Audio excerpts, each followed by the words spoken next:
प्यारे बच्चों, आज हम विराम चिन्ह के बारे में पढ़ेंगे। विराम का अर्थ होता है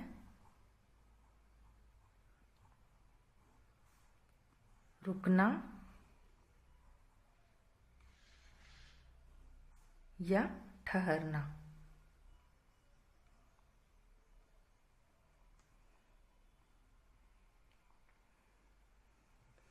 तो बच्चों, जब हम आपस में बातचीत करते हैं तो लगातार एक गति या समान गति के साथ हम नहीं बोलते हैं। अपनी बात को बोलते हुए हम कहीं पर ज़्यादा रुकते हैं, कहीं पर थोड़ा रुकते हैं, या फिर हम अपनी बात पर कहीं ज़्यादा बल देते हैं और कहीं कम बल देते हैं।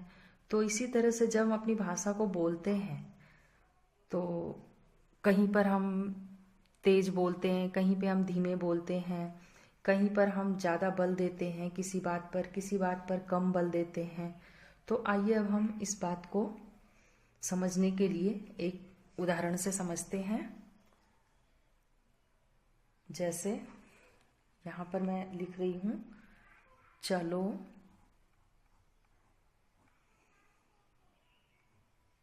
मत रुको। अब हमने यहाँ पे चलो के बगल में ये कॉमा लगा दिया है, ठीक है। अब इसी बात को मैं दोबारा से भी लिखती हूँ, चलो मत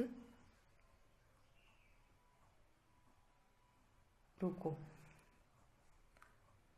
ये दोनों एक ही वाक्य हैं और एक ही तरह के शब्द हैं, सिर्फ इन दोनों में अंतर क्या है कि अलग अलग जगह पर कॉमा लगा हुआ है। तो अब इसका अर्थ समझते हैं। देखिए, चलो मत रुको, इसका मतलब हो गया कि चलो, रुकना नहीं है, मत रुको। अगला वाक्य देखते हैं, चलो मत रुको, चलना नहीं है, रुकना है। तो आप देखिए, अलग अलग जगह पर कॉमा लगाने से एक ही वाक्य में कितना परिवर्तन हो गया। अब हम एक और वाक्य लेते हैं,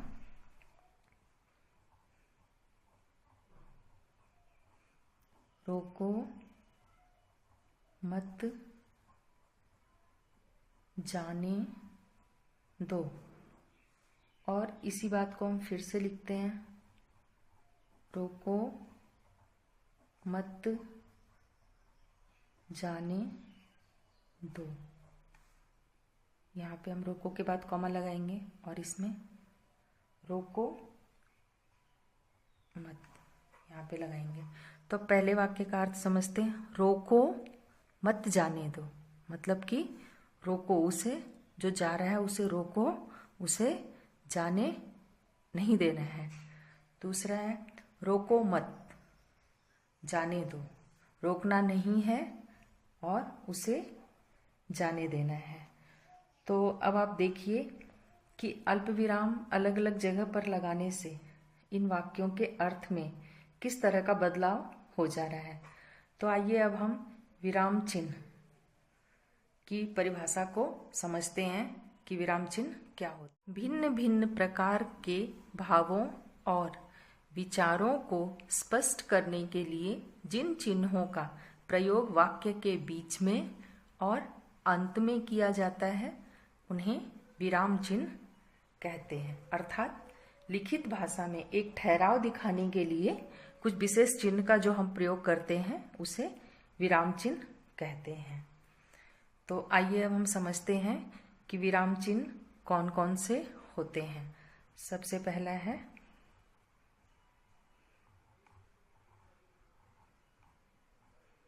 पूर्ण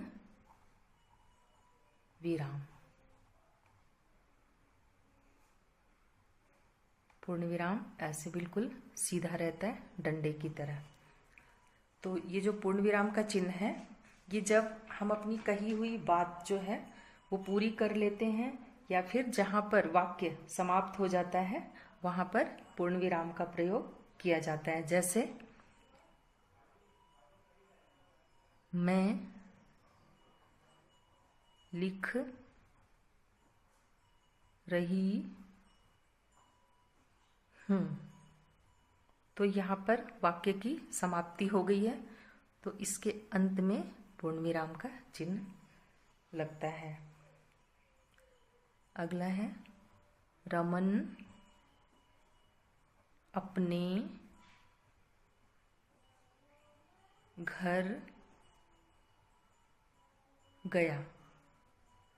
तो यहाँ पे देखिए ये एक बात समाप्त हो गई है और वाक्य पूरा भी हो गया है। तो यहाँ पे अंत में पूर्ण विराम लगा दिया गया है। तो पूर्ण विराम जो होता है वह वाक्य के अंत में लगाया जाता है। अगला है अल्प विराम।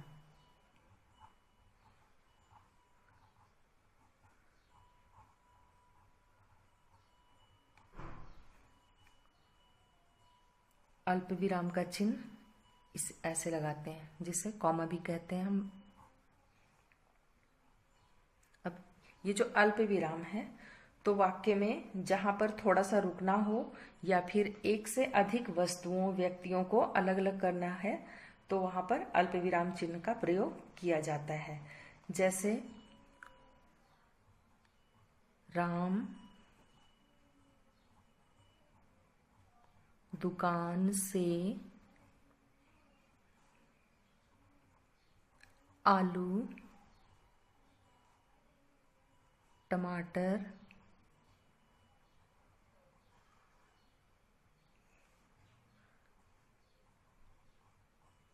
खीरा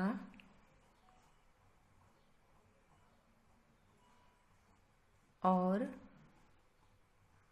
गाजर लाया। तो आप यहाँ पर देखिए कि राम अलग अलग वस्तुएं ले आया है, तो इनके वस्तुओं के नाम के बीच में ये अल्प विराम का चिन्ह लगता है, इन्हें अलग करने के लिए। अगला एक और वाक्य देखते हैं। नीमा पूजा नवीन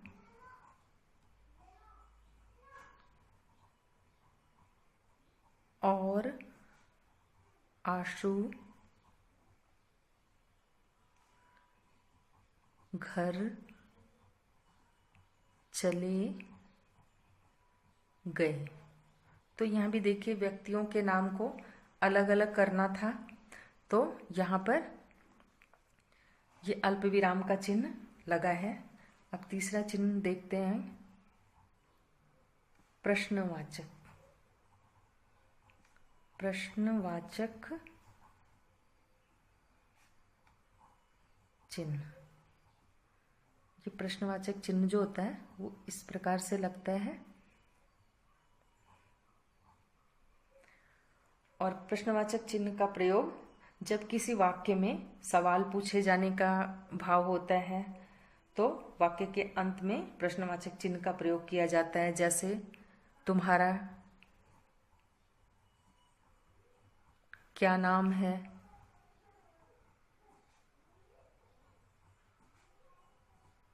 तो इसके अंत में ये प्रश्न पूछा जा रहा है, तो इसके अंत में हम प्रश्नवाचक चिन्ह लगाएंगे। दूसरा वाक्य, तुम कब आए। इसके अंत में भी, क्योंकि इन वाक्यों से प्रश्न पूछने का भाव उत्पन्न हो रहा है, तो इसके अंत में भी प्रश्नवाचक चिन्ह लगाएंगे। एक और वाक्य देख लेते हैं। आप कहाँ गए थे।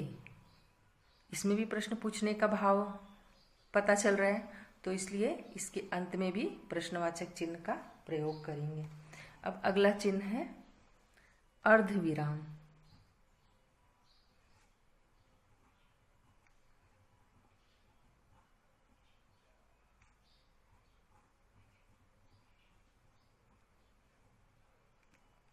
अर्धविराम एक बिंदी रहती है ऊपर और नीचे ये अल्प विराम रहता है।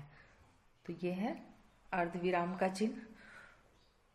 तो इसे कहाँ पे लगाते हैं, इसे समझते हैं कि जब पूर्ण विराम से कुछ कम और अल्प विराम से ज़्यादा देर तक रुका जाता है या रुकने के लिए अर्ध विराम चिन्ह का प्रयोग किया जाता है। जैसे जब भी पूजा आती है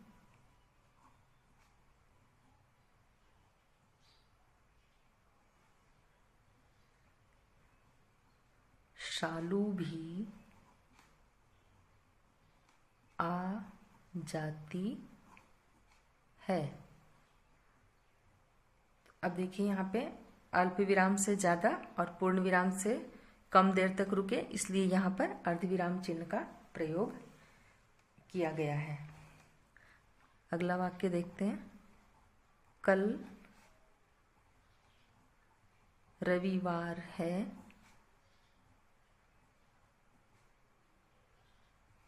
छुट्टी का दिन है।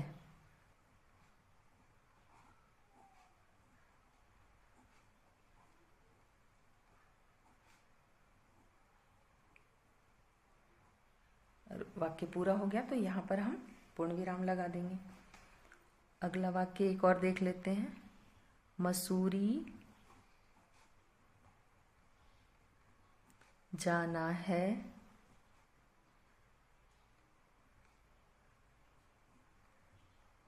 टिकट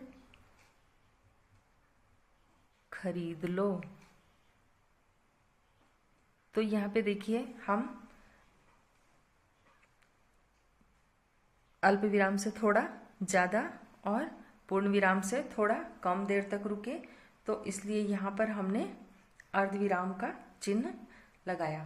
तो बच्चों आज हमने पूर्ण विराम, अल्प विराम, प्रश्नवाचक चिन्ह और अर्धविराम चिन्ह के बारे में जाना, और ये भी जाना कि विराम चिन्ह क्या होते हैं। विराम चिन्ह को एक बार फिर से समझ लेते हैं कि लिखित भाषा में एक ठहराव दिखाने के लिए कुछ विशेष चिन्हों का प्रयोग किया जाता है जिसे विराम चिन्ह कहते हैं। तो आज की वीडियो में बस इतना ही। कल कुछ और विराम चिन्हों के बारे में हम सीखेंगे।